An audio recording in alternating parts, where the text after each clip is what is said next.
İsmim Esat Muhtar. Ameli yaşım 82 kirdim.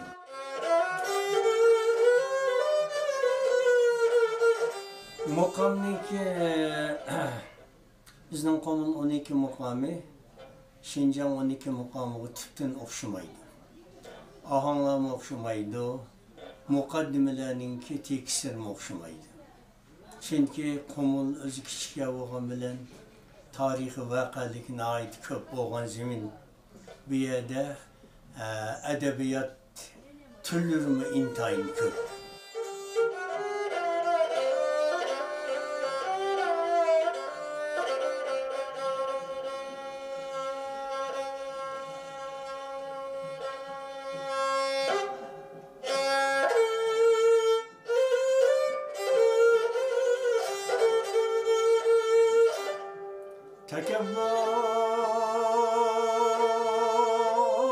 Tekevvay eyleme zinhar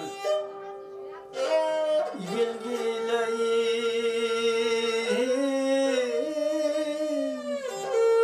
Ay asman çıkacak Zemni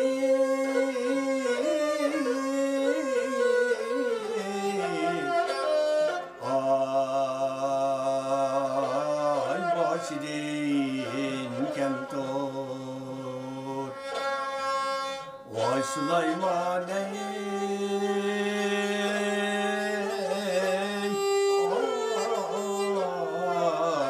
Ay Padişah olsam ey Süleyman ey Padişah olsam Cenan oy bir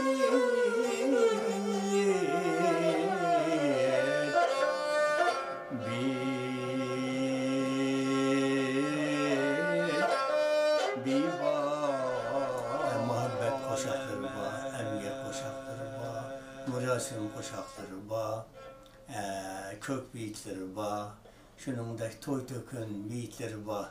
Neydi özüge okşamagan halda müzik kurulması o'xshamaydi.